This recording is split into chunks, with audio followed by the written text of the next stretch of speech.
Bien-aimés, bonsoir. Nous bénissons le Seigneur pour ce moment de parole.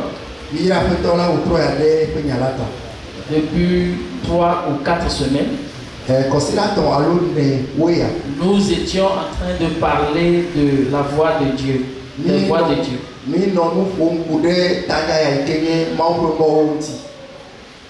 Et Dieu nous a permis de comprendre un certain nombre de choses. Nous avions parlé de certaines voies de Dieu pour accomplir ses choix. Avec l'histoire de Jacob. Et Dieu va nous faire grâce de comprendre le plan de Dieu avant la fondation du monde. Le choix qu'il fait avant que ses enfants ne soient nés. Et Jacob obtient la bénédiction parce qu'il a écouté la voix de Rebecca sans faire aucune œuvre, contrairement à Esaü qui s'est lancé dans les œuvres. Et par finir, il n'a pas pu obtenir la bénédiction. Nous avons vu l'une des voies de Dieu pour faire son œuvre avec Judas Iscariote. Jésus, dans son équipe,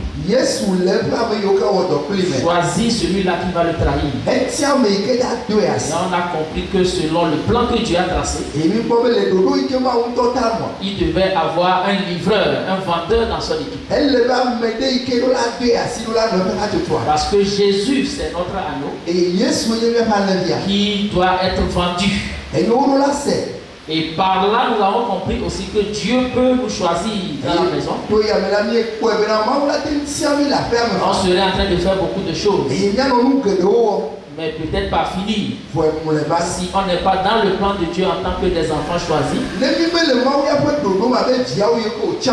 c'est que son choix nous amènerait ailleurs. Donc, le service que nous rendons au Seigneur doit être fait avec crainte et tremblement. Parce que tu ne sais pas l'issue de ces choses. Nous avons vu l'une des voies de Dieu pour sauver un homme. Avec l'histoire du geôlier. Paul et Silas n'avaient pas prévu que le geôlier va écouter cette parole. Ils étaient dans leur mission. Mais Dieu va utiliser cette prophétesse qui devinait et qui disait que Paul et Silas annoncent la voix de Dieu. Mais Paul va l'arrêter. Et par là, ils vont se retrouver en prison. Parce que Dieu a prévu que le geôlier aussi puisse écouter cette parole pour être sauvé. On a compris. Si tu es dans le plan de Dieu et que Dieu te choisit pour t'accorder son salut, quel que soit ce qui arrivera, le salut va te retrouver. Alléluia. Ce soir, nous allons continuer avec l'une des voies de Dieu pour accomplir sa mission. Avec l'histoire de Jonas. Mais si vous le permettez, nous allons prier. Seigneur, merci pour ta parole. Ta parole qui nous éclaire. Ta parole qui nous permet de grandir. Nous ne pouvons rien faire sans elle. Merci de nous instruire encore ce soir. Merci pour les mots que tu m'accordes, moi et mon interprète. Pour que la gloire te revienne à la fin. Au nom de Jésus, j'ai prié. Amen. Amen. Bien-aimés dans le Seigneur, nous allons parler de l'histoire de Jonas afin de comprendre l'une des voies de Dieu pour accomplir sa mission. Est-ce qu'on peut lire 1, 2 et 3? Jonas 1, le verset 1 à 3. La parole de l'Éternel fut adressée à Jonas, fils d'Amittai, en ces mots. Lève-toi, va à Ninive, la grande ville, et crie contre elle, car sa méchanceté est montée jusqu'à moi. Et Jonas se levant pour s'enfuir à Tarsis, loin de la face de l'Éternel. Il descendit à Jaffo et il trouva un navire qui allait à Tarsis. Il paya le prix du transport et s'embarqua pour aller avec les passagers à Tarsis, loin de la face de l'Éternel.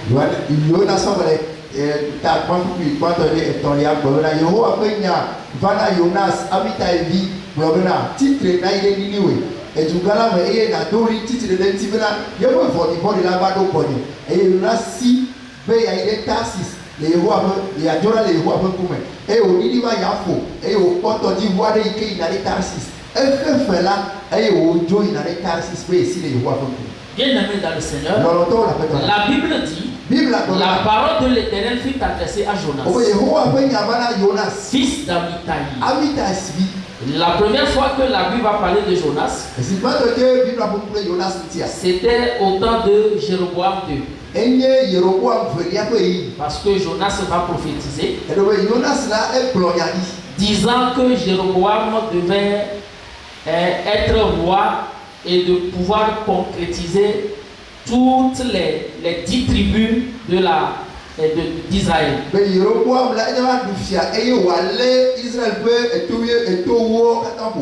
contexte ici c'est quoi? C'est que après Salomon, au temps de Roboam, Dieu va diviser Israël en 2 grandes parties.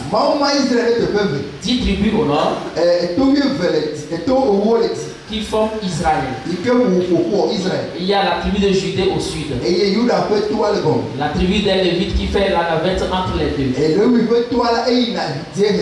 Mais ce peuple qui est divisé va être assujetti par des nations étrangères. Et Israël, qui constitue les 10 tribus au nord, va être assujetti par les Assyriens. Or, c'est Jéroboam qui était le roi de ces 10 tribus-là. Et sur la base de la prophétie que Jonas a adressée. Nous sommes dans 2 Rois chapitre 14 verset 23. 2 Rois chapitre 14 verset 23. Verset 23. Oui. La 15e année d'Amasia, fils de Joas, roi de Juda, Jéroboam, fils de Joas, roi d'Israël, régna à Samarie. Il régna 41 ans. Il fit ce qui est mal aux yeux de l'Éternel. Il ne se détourna d'aucun des péchés de Jéroboam, fils de Nébat, qui avait fait pécher Israël. Il rétablit les limites d'Israël depuis l'entrée de Hamath jusqu'à la mer de la plaine, selon la parole que l'Éternel, le Dieu d'Israël, avait prononcée par son serviteur Jonas le prophète, fils d'Amittai, de Gath et Fer. Bien aimé dans le Seigneur, Jonas a prophétisé que c'est Jéroboam qui va rétablir les limites des 10 tribus d'Israël. Mais des années plus tard, cette prophétie va être contrariée par la prophétie d'Amos. Après que Jéroboam a délimité les 10 tribus, il régnait avec une quiétude. Il va arriver un moment où les Assyriens vont les assujettir. Or, le fait que les Assyriens les assujettissent était l'une des prophéties d'Amos. Donc, le fait que Amos prophétise des années plus tard que Jéroboam, avec sa virgule même, il arrivera que Israël, c'est-à-dire les 10 tribus, seront assujettis.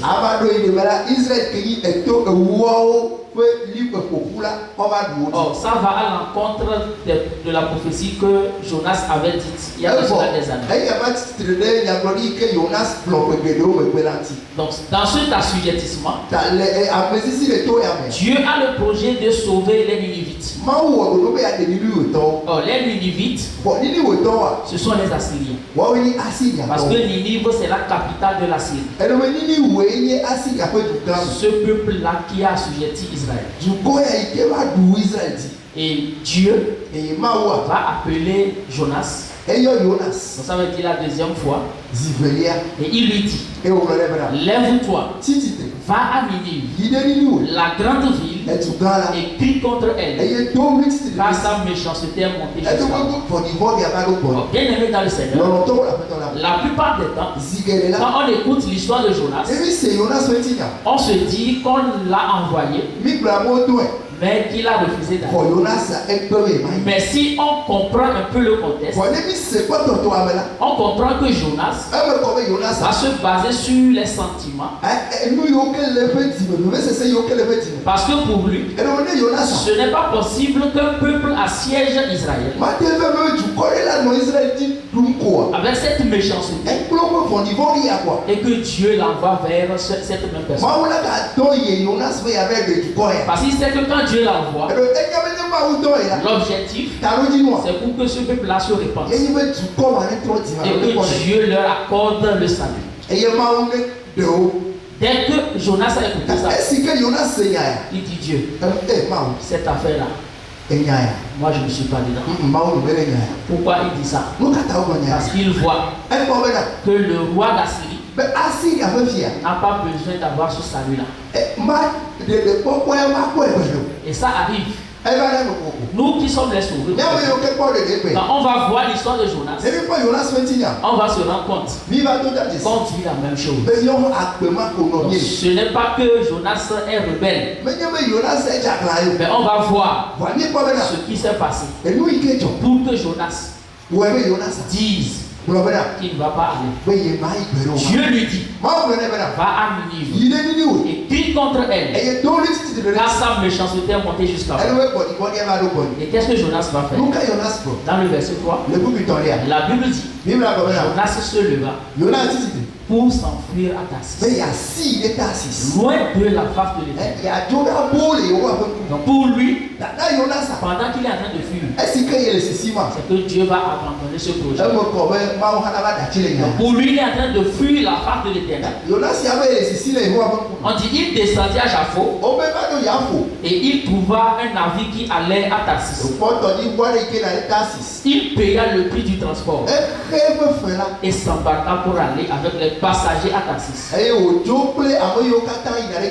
loin de la face de l'Éternel.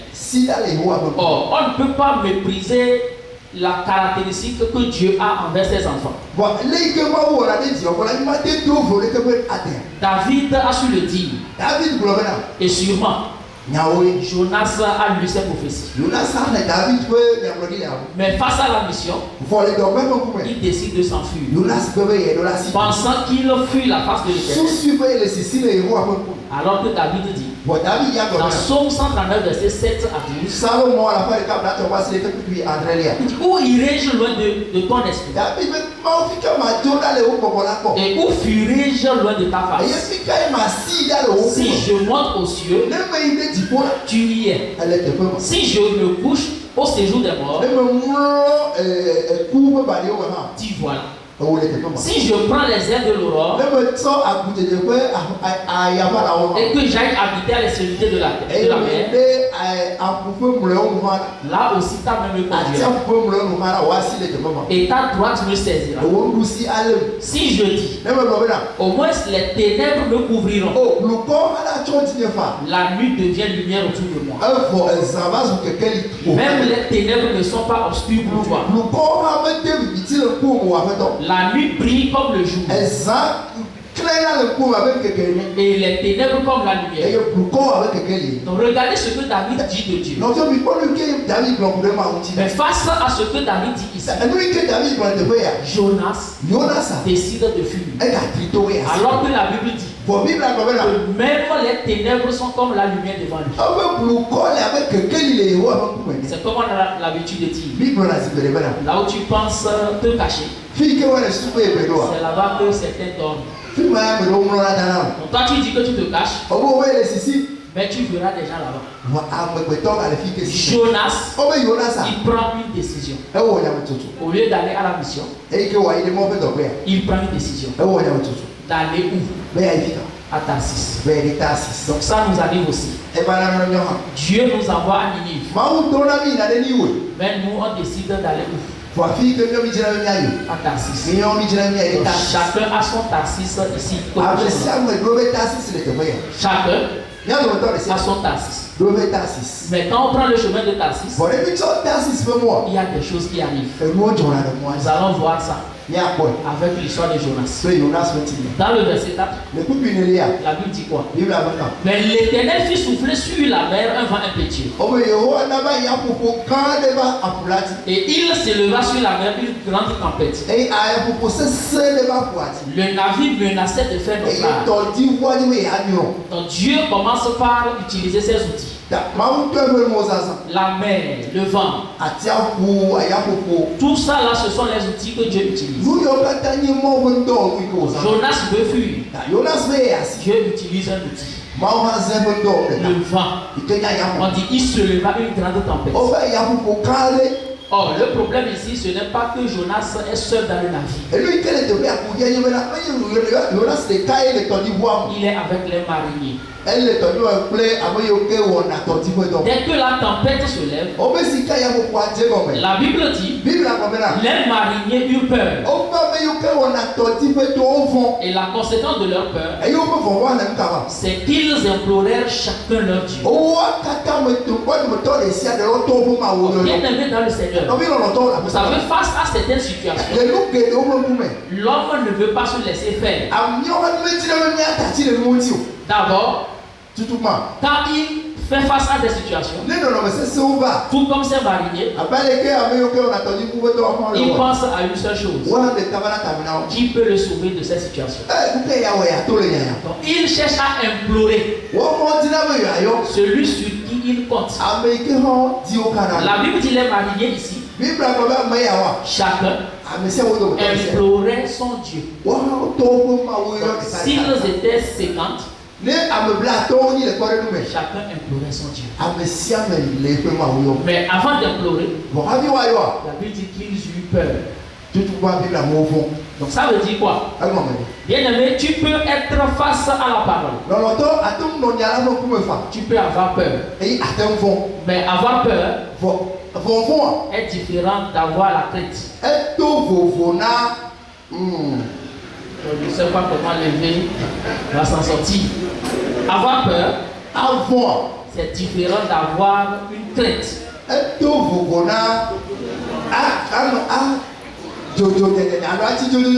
La peur, c'est un instinct naturel. Si tu es un homme, donc c'est interne à l'homme. Face à des situations, c'est un déclic physiologique. La peur. Et c'est normal. Parce que tu es face à un danger. Mais pour ce qui est du salut, il n'est pas question de dire qu'on m'a prêché la parole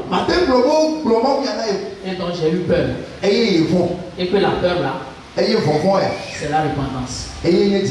Ça, c'est une grave erreur.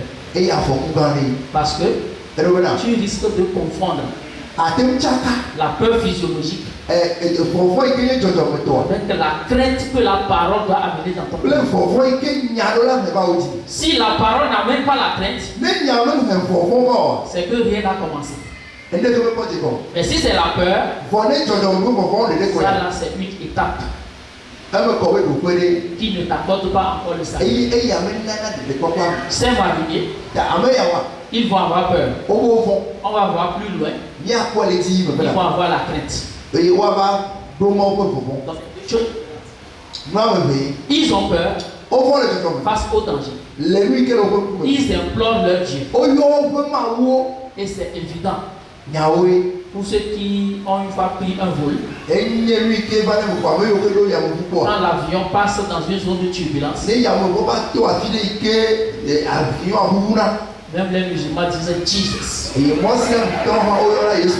Parce que dans cette affaire, ils ne savent pas ce qui va se passer.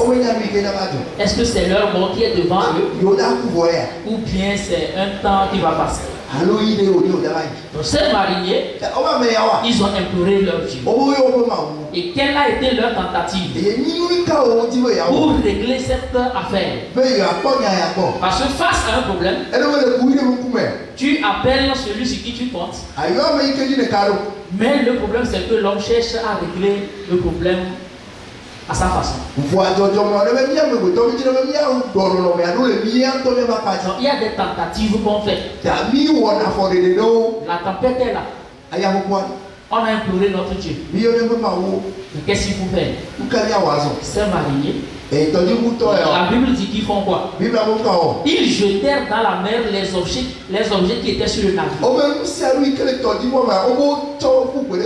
Pour quel objectif? Afin de le rendre plus léger.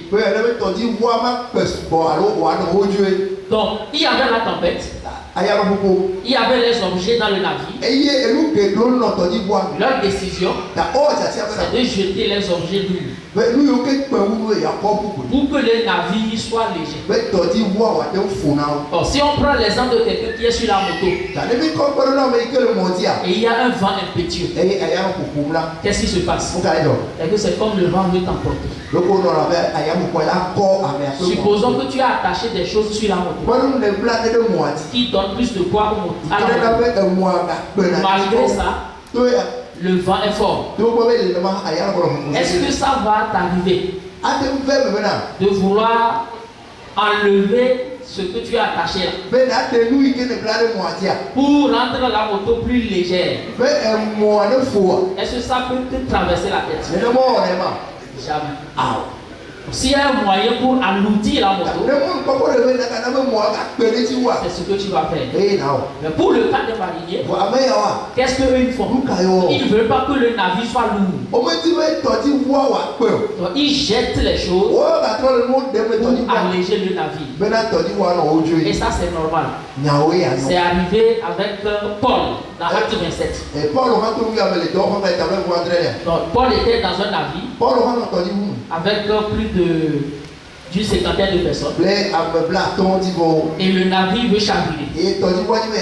Paul leur a recommandé de jeter les objets lourds pour rendre le navire plus léger. Donc, eux, ce sont des professionnels. Au fait, c'est ce qui devait se faire quant à ce qui concerne le navire. Mais quelle compréhension nous devons avoir? Vous savez, face à une situation, quand on décide de prendre une tentative, l'homme qui est un descendant d'Adam a un problème devant Dieu. Quand du péché d'Adam, l'homme est mort spirituellement. Et l'homme qui est mort spirituellement, il prend la décision de faire des choses. Donc il dit, là où je suis arrivé, je sais qu'il y a un problème. Donc s'il y a des choses à faire, c'est d'abandonner telle chose. Il y a un tel comportement qui m'alourdit, qui fait que je suis dans tel problème. Ce que je dois faire, c'est d'abandonner ce comportement. Il liste les comportements. Et ça c'est mauvais, ça c'est mauvais.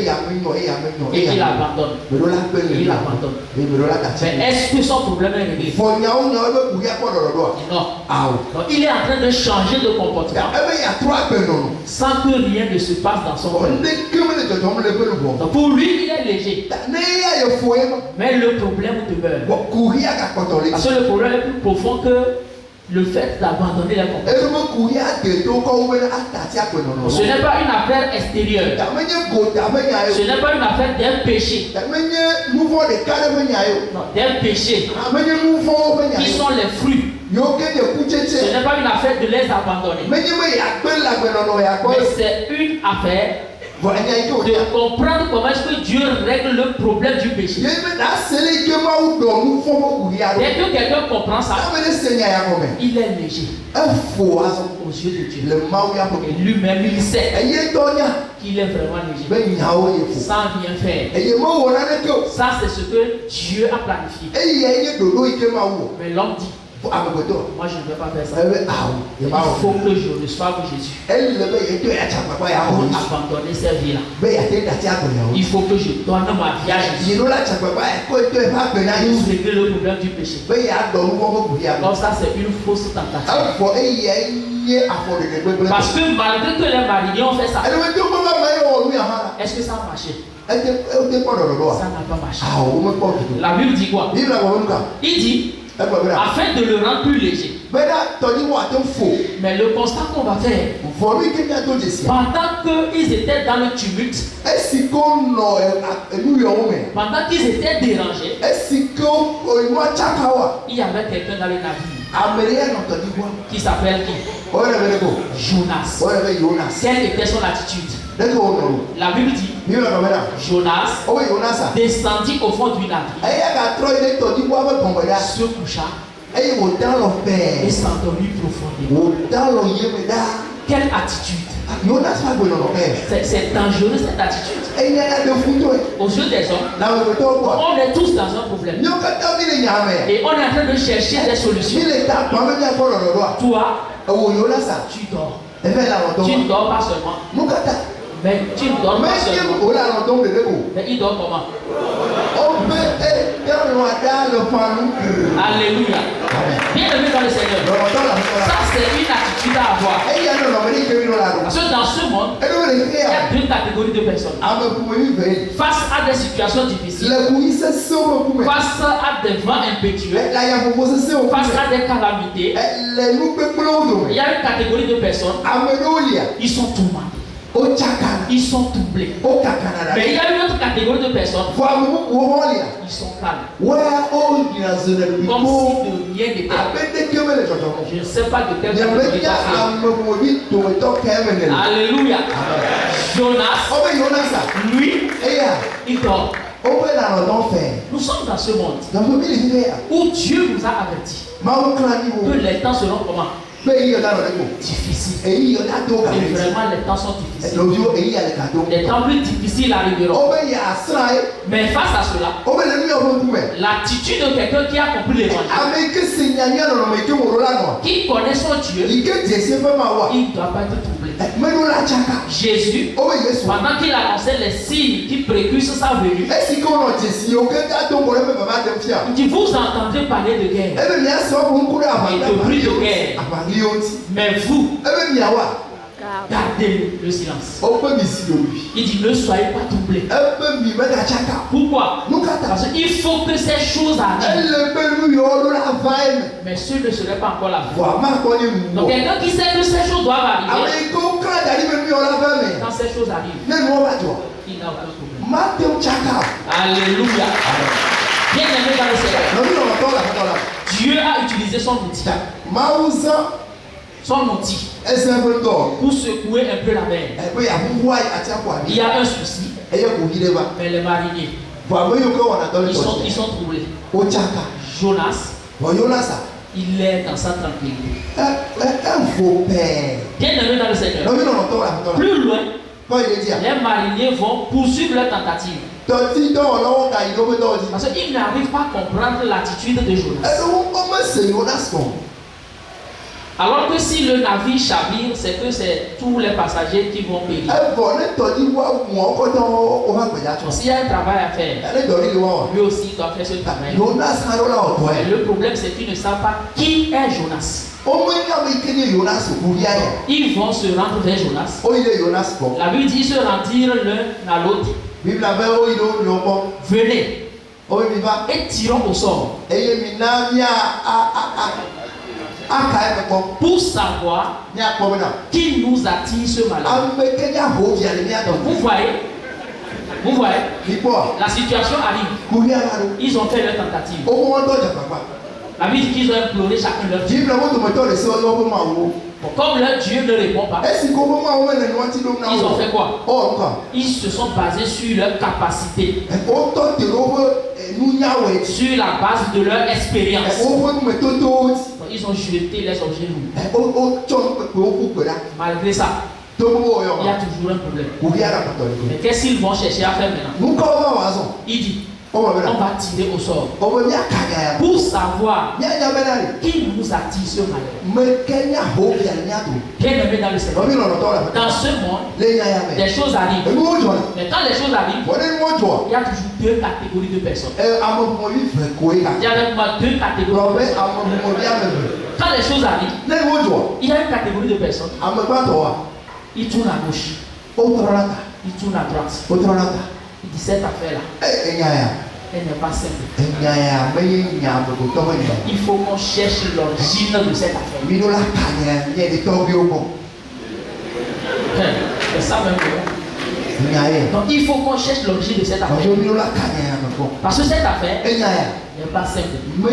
C'est sûrement quelqu'un qui est l'auteur de cette affaire. Eux, c'est leur compréhension. Pendant qu'on est ici, les choses difficiles planent sur nous. Tout comme sur les non-sauvés. Mais il peut arriver que là où tu es ici, certaines situations arrivent. Tu dis, oh, c'est Dieu. Tu te rappelles de Lamentation 3, 37, 38. Mais il y a des niveaux. Mais dis avec moi niveau. Il y a des niveaux qui arrivent.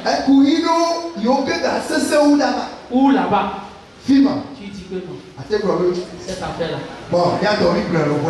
Je sais que c'est Dieu. Je sais que je suis sauvé. Mais il faut qu'on aille consulter. Tu peux être ici. Face à cette situation, tu vas consulter dehors. Chez qui? Chez les morts. Donc quelqu'un qui n'a pas la compréhension que tu as pendant que tu étais au séminaire.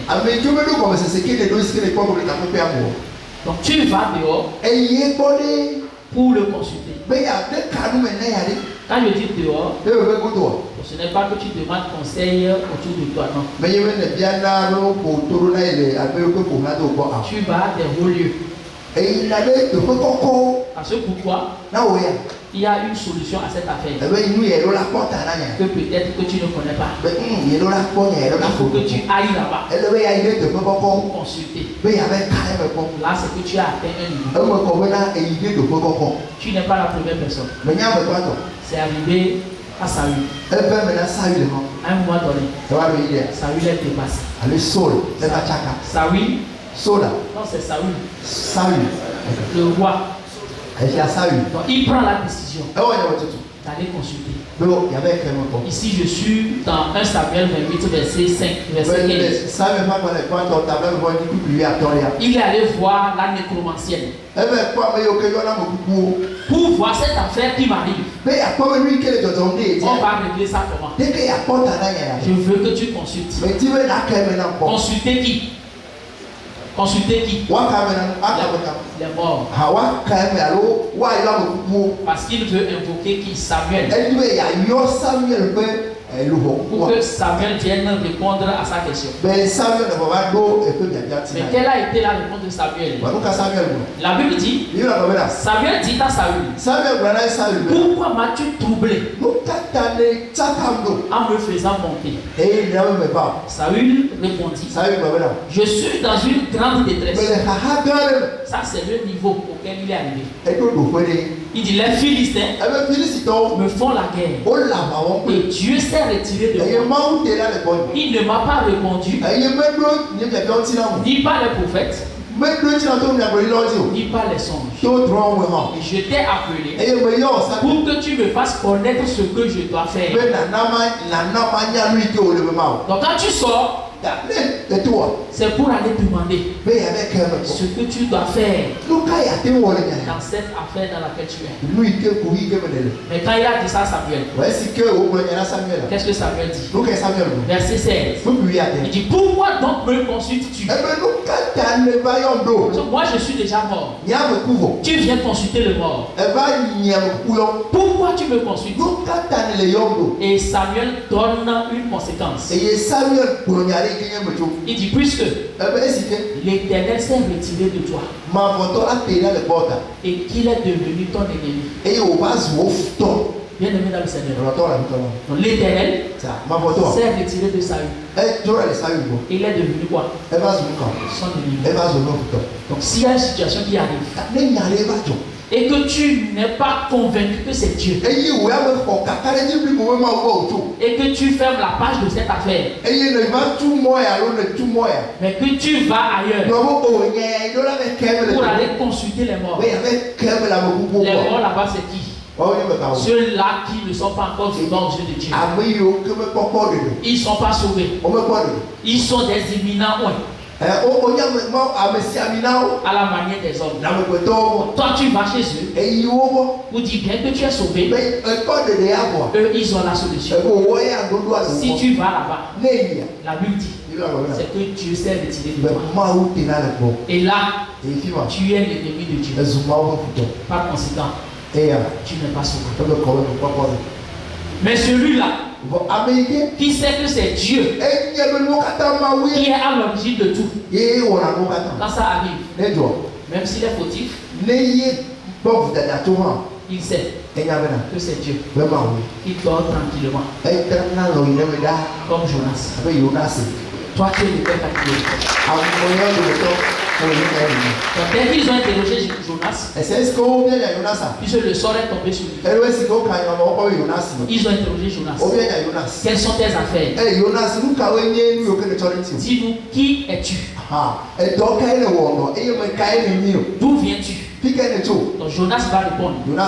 Il dit, je crains le Dieu d'Israël. Il leur démontre qui est son Dieu. Il a déjà commencé le séminaire pour parler de la connaissance du seul vrai Dieu. Parce que ces mariniers, ils ne connaissent pas le seul vrai Dieu. Ils connaissaient leur Dieu. Et c'est pour cela qu'ils ont imploré leur Dieu.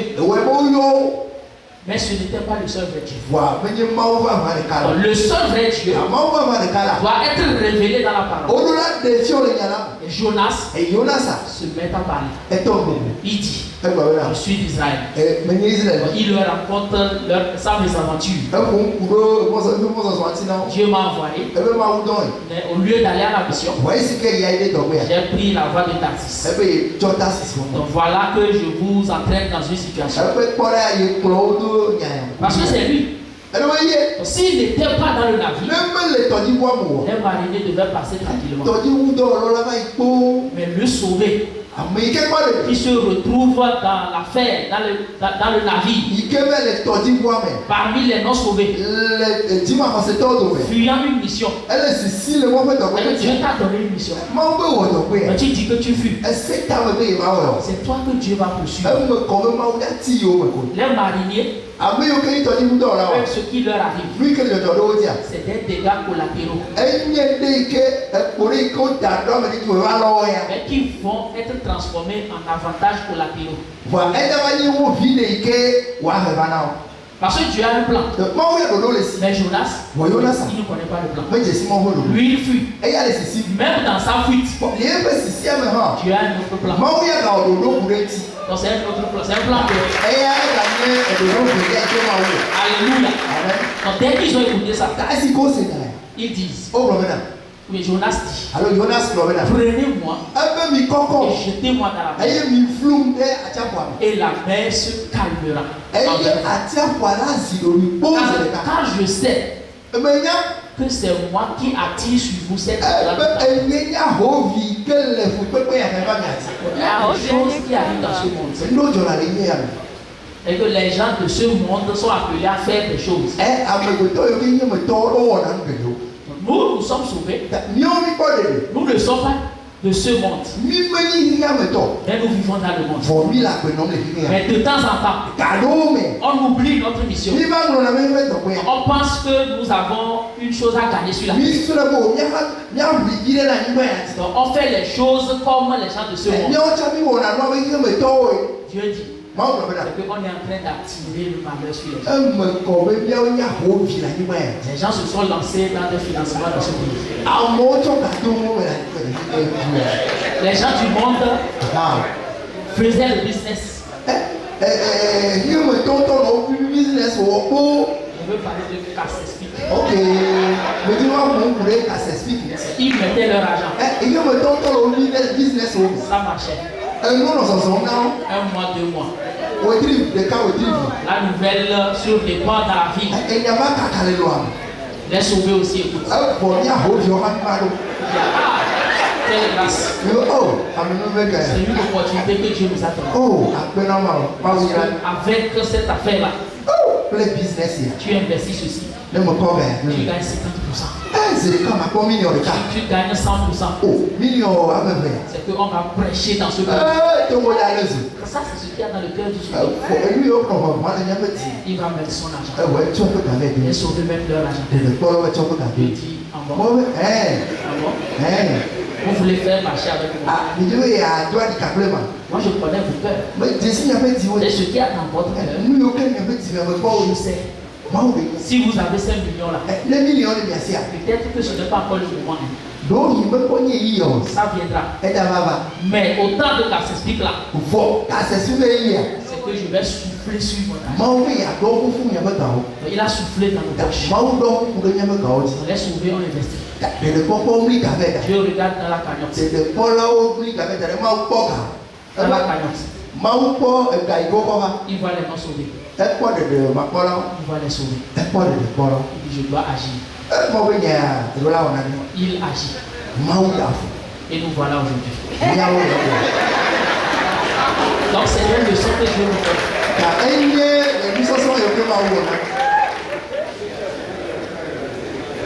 Jonas est d'accord que c'est lui qui attire sur eux cette... Il dit, prenez-moi, jetez-moi dans la mer. Parce que si une seule personne meurt, ça peut donner la vie à toute une grande partie. Cela nous ramène à la prophétie de Caïphe. En typologie avec Jésus. Caïphe va dire, vous ne réfléchissez pas qu'il est dans votre intérêt qu'un seul homme meurt pour le peuple et que la nation entière ne périsse pas. Or, il ne dit pas cela de lui-même. Mais étant souverain sacrificateur cette année-là, il prophétisa que Jésus devait mourir pour la nation. Donc Jonas, c'est un type de Jésus. Donc si vous me mettez dans la mer, la mer va se calmer. Est-ce qu'ils vont le faire? Oui, ils vont le faire. Bien aimé dans le Seigneur, dès qu'ils l'ont jeté dans la mer, parce qu'ils ont compris que c'est Jonas qui est le problème. La Bible dit, quel Éternel est dit, ô Éternel, ne nous fais pas périr à cause de la vie de cet homme.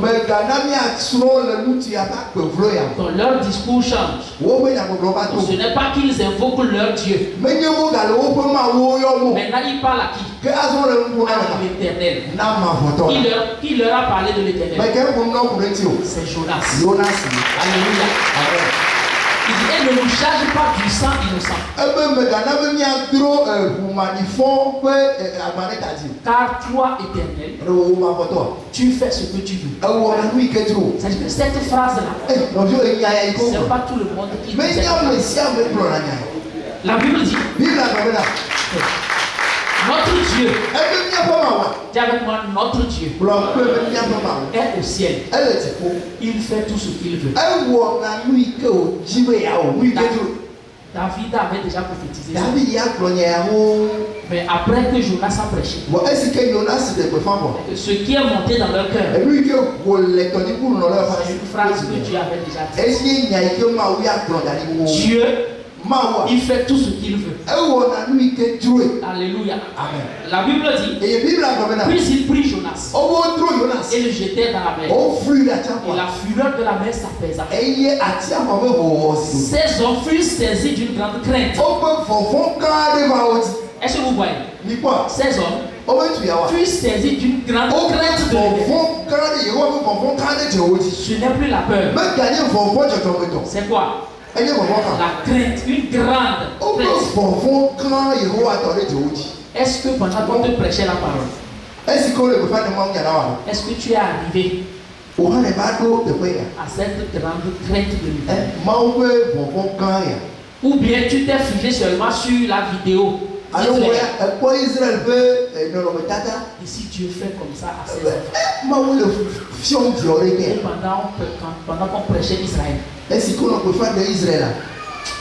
eu peur.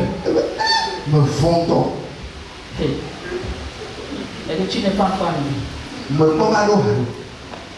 Il faut quitter l'étape de peur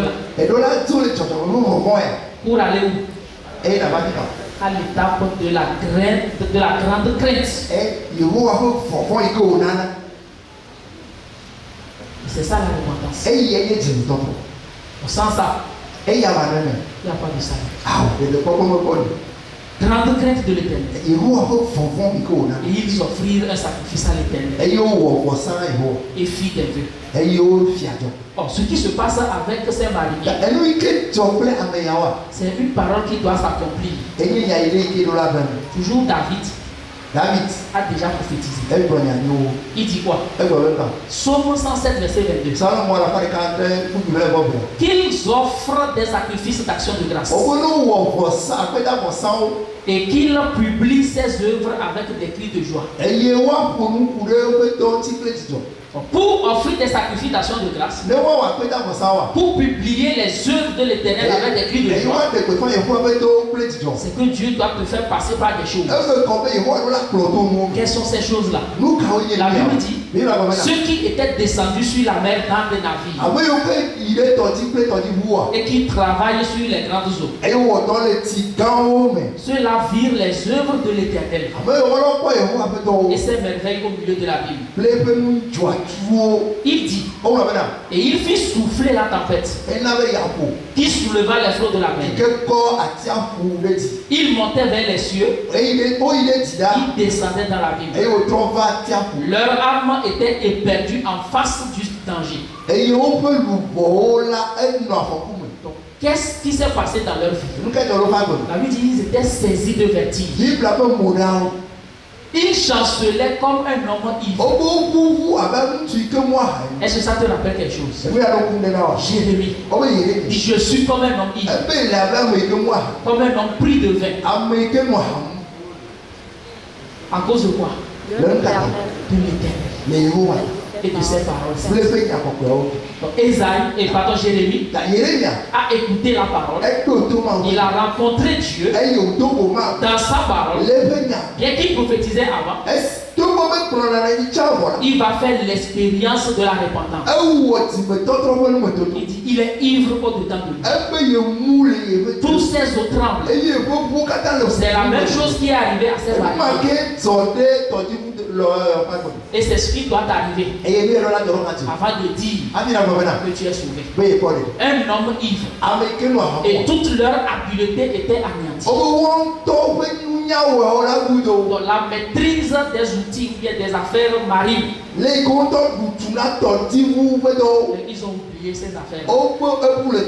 Leur habileté était anéantie. Dans leur détresse, ils crièrent à l'Éternel et il les délivra de leur angoisse. Il arrêta la tempête, ramena le calme et les ondes se turent. Il se réjouit de ce qu'elle s'était apaisée. Et l'Éternel les conduisit au port désiré. Alléluia. Amen. Bien aimé dans le Seigneur, c'est une expérience que tu dois vivre. Pour que l'Éternel te conduise au port désiré, pour que tu fasses l'entrée dans son royaume, il doit te faire passer par cette épreuve. Et ceci nous rappelle la scène qui s'est passée avec Jésus et ses disciples. La Bible dit qu'il y avait une grande tempête. Les disciples s'étant approchés le réveillèrent.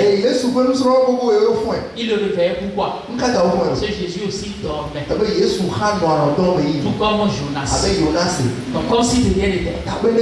Les disciples s'étant temps approchait le réveil. Seigneur, sauve-nous. Nous bénissons. Il leur dit, pourquoi avez-vous peur, gens de peu de foi? Alors il se leva, menaça les vents et il eut un grand calme. La conséquence, ces hommes aussi furent saisis de temps.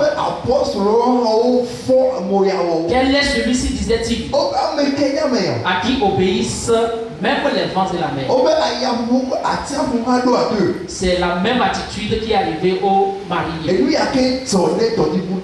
Bien aimé dans le Seigneur. Donc comme ils ont mis Jonas dans la mer, l'Éternel continue son processus. Il fit venir un grand poisson pour engloutir Jonas. Et Jonas fut dans le ventre du poisson 3 jours et 3 nuits. Donc les disciples, les Juifs vont venir vers Jésus pour qu'il fasse encore des miracles. Jésus a été clair avec eux. Il dit, une génération méchante et attitude demande un miracle. Il ne lui sera donné d'autre miracle que celui du prophète Jonas.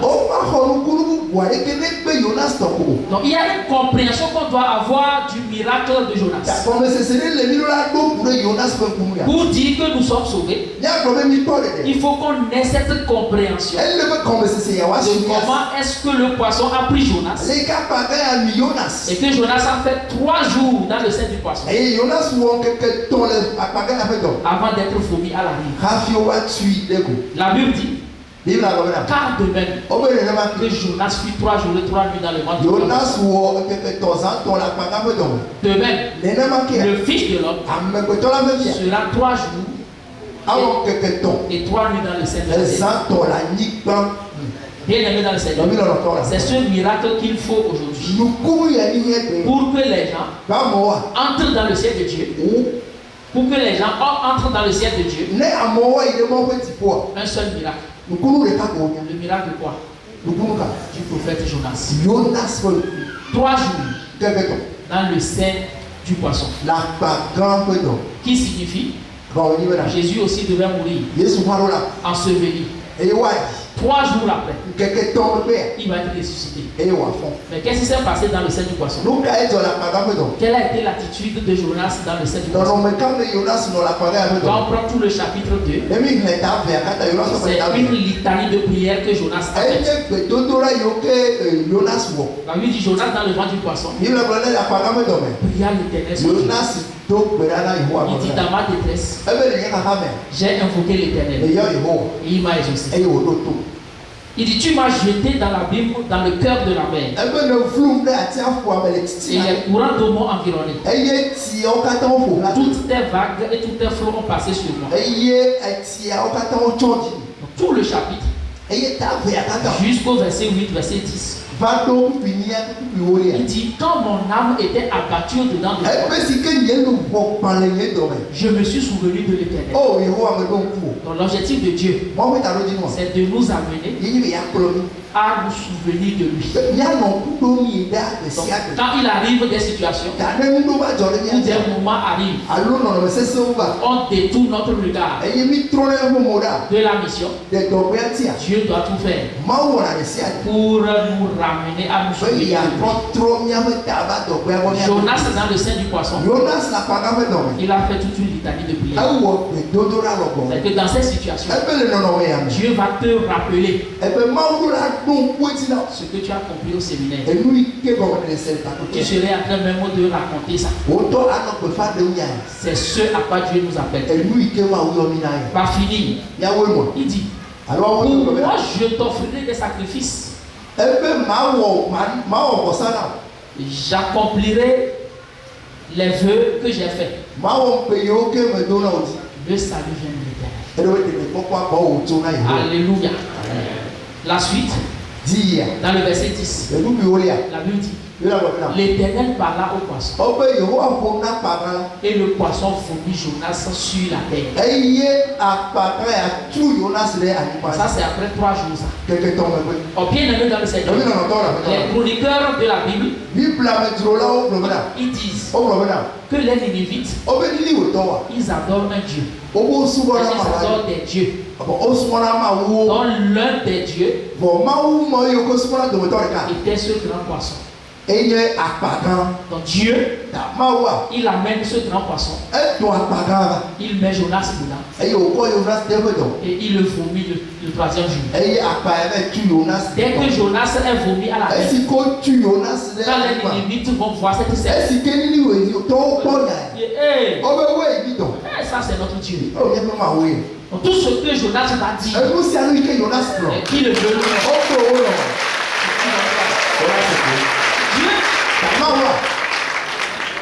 Dieu n'a pas un problème. C'est nous les hommes. Ce que Dieu voulait de façon simple.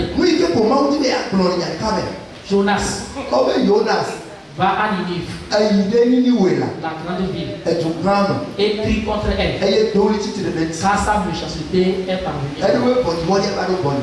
Jonas devait aller tranquillement. Mais il n'a pas fait ça. Il a plutôt dépensé de sa poche. Il paya le prix du transport. Dieu lui voulait faciliter la chose. Mais lui, il a dépensé d'abord. Dieu veut nous faciliter les choses. Mais toi et moi, on veut dépenser d'abord. Tout ce qu'on ne dépense pas pour Dieu. Ou bien ce à quoi Dieu veut nous amener en nous envoyant en mission. Soit tu collabores et tu vas. Soit tu ne collabores pas. Mais tu vas quand même dépenser. Même parfum. Tu vas donc tu choisis le thème. Allons seulement. Ou bien on réfléchit, on fait des tentatives. Donc on fait des détours. Au lieu d'aller à Ninive, on prend la route de Tarsis. Jonas, il a été vomi. Et dès qu'il arrive, donc les Ninivites, ils ont vu leur Dieu. Mais après qu'il a été vomi, la seconde fois, la parole de l'Éternel s'adresse à lui. Donc si la parole de l'Éternel s'adresse à toi la première fois, tu ne collabores pas. Qu'est-ce que tu vas faire? Il va parler la deuxième fois. Si tu ne collabores pas, lui va parler. Jonas, Dieu a parlé la seconde fois. Pour ne pas dire des choses différentes, mais pour dire la même chose qu'il a dite quand il s'est adressé à Jonas. C'est la même chose qu'il a dite. D'aller à Ninive là. C'est la même chose qu'il a dit. Lève-toi, va à Ninive, la grande ville. Et proclame-y la publication que je donne. Donc après le verset 2, on met point d'exclamation. Qu'est-ce que Dieu lui a dit? C'est ce qu'il avait déjà dit. Crie. Dis-leur que leur méchanceté est grande. Donc Dieu met point d'exclamation. Mais Jonas comprend la leçon. Qu'est-ce qu'il a fait? Il se leva. Pas pour aller quelque part de Tarsis. Pour aller où? À Ninive. Selon la parole de l'Éternel. La Bible dit, Or Ninive était une très grande ville de 3 jours de marche. Jonas fit d'abord dans la ville une journée de marche. Il priait et disait, le message de Jonas, c'est ces quelques mots. Des fois même on se pose la question. Malgré tout ce par quoi Dieu a fait passer Jonas, est-ce qu'il voit l'ampleur de la mission? Il dit quelques mots seulement. C'est-à-dire que si ça marche, si ça ne marche pas, quand même Dieu a su que je suis arrivé à un niveau. Mais Dieu lui s'en fout. L'essentiel, tu es arrivé. Ce que tu vas dire là, dis. Donc Dieu va transformer ça pour que les individus entendent ce qu'il faut pour leur salut. Ce que Jonas a dit. Encore 40 jours. Et l'île sera détruite.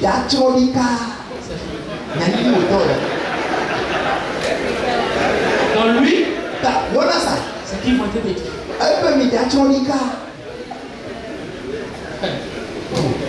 Bien aimé dans le Seigneur. Quand Jonas a dit ça, le message est passé. Depuis le roi jusqu'aux animaux. La Bible dit qu'ils se sont repentis. Ils ont publié des jours de jeûne. Il dit cette affaire-là, il faut qu'on crie à l'Éternel. Et dans le verset 10, la Bible dit, Dieu vit qu'ils agissaient ainsi et qu'ils revenaient de leur mauvaise voie. Alors Dieu se repentit du mal qu'il avait résolu de leur faire. Et il ne le fit pas. Est-ce que la mission a été accomplie ou pas? Oui. Donc avec Dieu, la mission va s'accomplir. Et sans toi,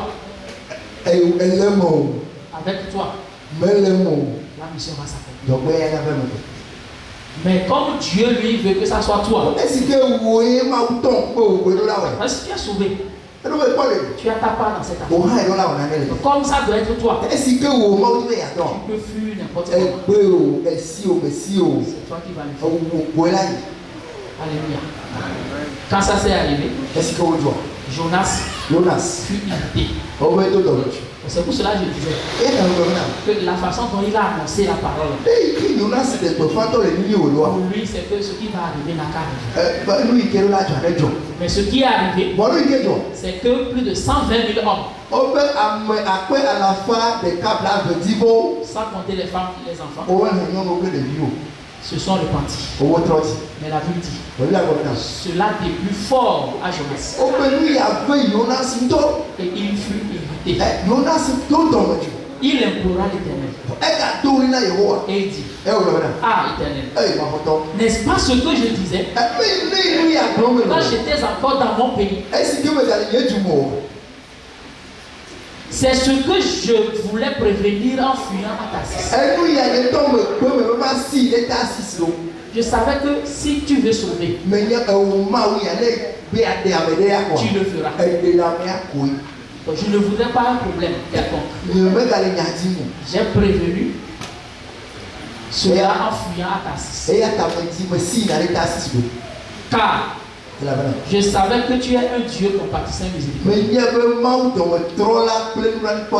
lent à la colère et riche en bonté, qui te répand du mal. Donc, comme tu as fait ça, bien que je ne suis pas en joie, maintenant Éternel, prends donc la vie, prends-moi donc la vie, car la mort m'est préférable à la vie. Donc vous voyez le niveau de son irritation. Lui préfère mourir. Paul pouvait dire, la mort m'est un gain. Et toi aussi tu as l'habitude de dire ça. Donc lui il veut la mort là où il est arrivé. Jonas a été coulé qui va donc. Mais Dieu lui n'est pas pressé. Donc, Jonas, tu ne vas pas mourir. Jonas ou pas ça encore. Je vais te faire voir des choses. Maga de nous de l'office. Donc là où toi aussi tu es, Figo Hanel. ça arrive des situations. Et pas les garons ou la voilà. Tu professes en Philippiens 1 verset 21. Et dans la fille pour toi, elle t'a pas doublé votre carrière. Dieu, Vraiment. la mort m'intéresse. Le fille qui va pour un non. Je préfère mourir. Dieu va. Maintenant, tu veux aller où? À coup efficace. Pourquoi tu es si pressé? Non, quand tu as les victimes. Demande à ce Bien au Dieu que le roi a dit. pourquoi tu es pressé de partir? Assis à coup efficace. Si le temps arrive, Les gars, merci. tu vas partir. Adieu. Il veut la mort. Jonas veut. Mais ce n'est pas encore le moment. La mission est toujours là. Dieu lui dit, fais-tu bien de t'irriter? Et Jonas sortit de la ville et s'assit à l'orient de la ville. Là, il se fit une cabane et s'y tint à l'ombre jusqu'à ce qu'il vit ce qui arriverait dans la ville. C'est pendant qu'il se retrouve là-bas, qu'est-ce que l'Éternel fait? L'Éternel Dieu fit croître un ricin qui se leva au-dessus de Jonas pour donner de l'ombre sur sa tête et pour lui ôter son irritation. En conséquence, Jonas éprouva une grande joie. Lui, Dieu l'a envoyé et les gens sont sauvés. Il est irrité. Dieu fit pousser un ricin. C'est un arbuste qui pousse dans des lieux chauds, dans les déserts. Qui peut faire 4-5 mètres de haut. Mais ces feuilles sont d'une grande envergure pour donner de l'ombrage. C'est l'arbuste là que Dieu a fait pousser sous le soleil chaud. Mais qu'est-ce que la Bible dit? Jonas éprouva une grande joie. Mais la Bible dit, au lever du soleil, Dieu fit souffler un vent chaud d'Orient. Et le soleil frappa la tête de Jonas au point qu'il tomba en défaillance. Il demanda la mort et dit, la mort est préférable à la vie. Lui demande encore la mort dans sa vie. Mais Dieu veut lui donner une leçon. L'Éternel lui a dit, tu as pitié du ricin qui ne t'a coûté aucune peine et que tu n'as pas fait toi, qui est né dans une nuit et qui a péri dans une nuit. Et moi je n'aurais pas pitié de Ninive, la grande ville, dans laquelle se trouvent plus de 120 000 hommes qui ne savent distinguer leur gauche de la droite.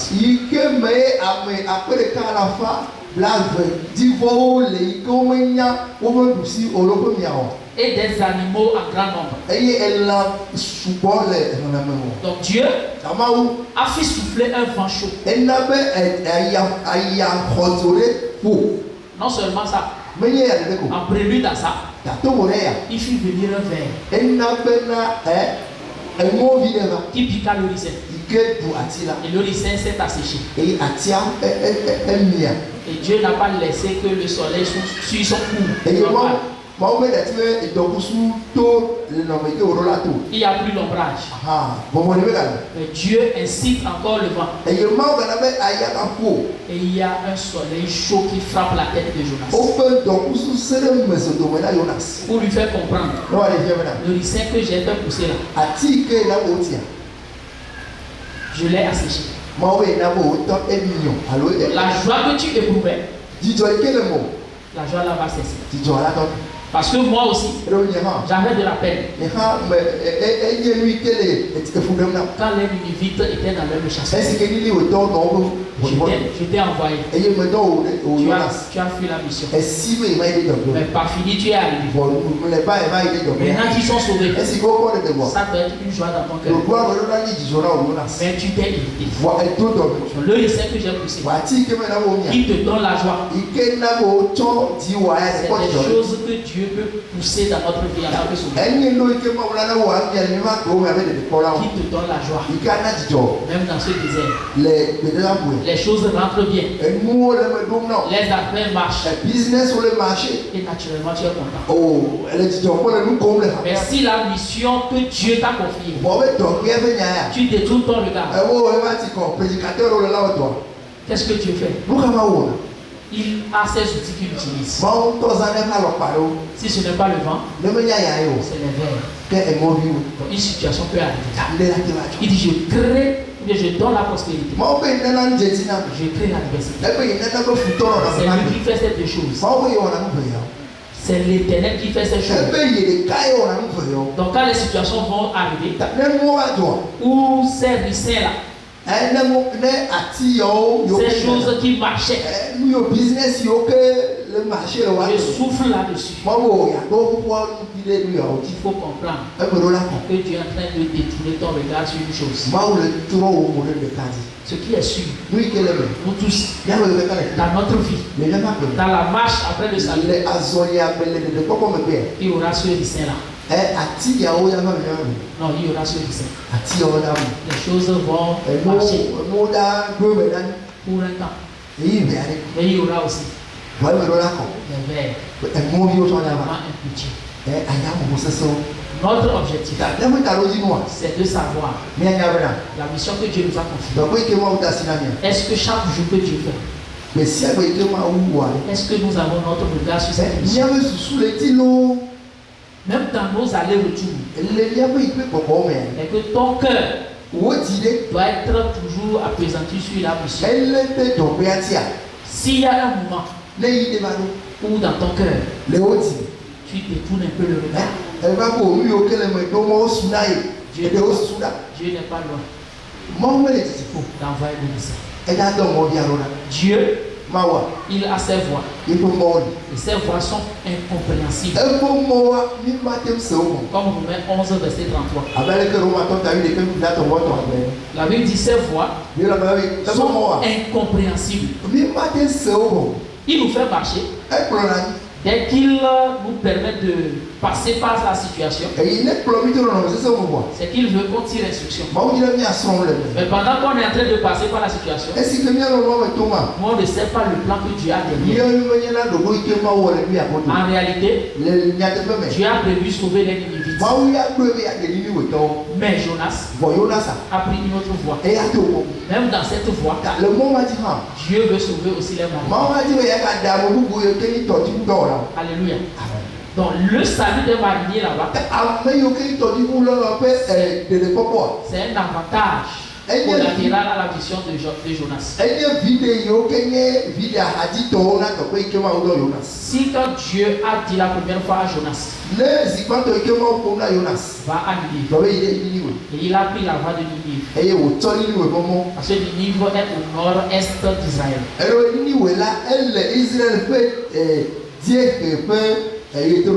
Lui, quand il a pris la voie de Tarsis, ça c'est le sud-ouest. C'est deux voies contradictoires. S'il avait suivi l'instruction première, il prend directement la voie du nord-est. Ce qui est sûr, c'est que ces mariniers-là, ils ne vont pas rencontrer ce salut.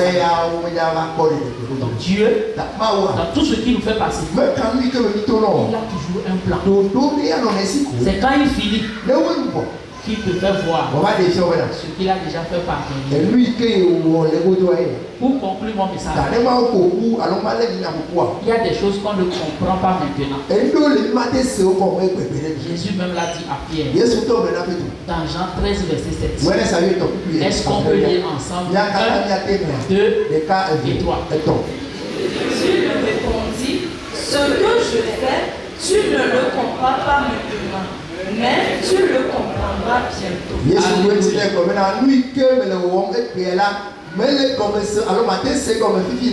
Voilà, avancer comme pour Dieu. Il y a un maintenant. Un présent.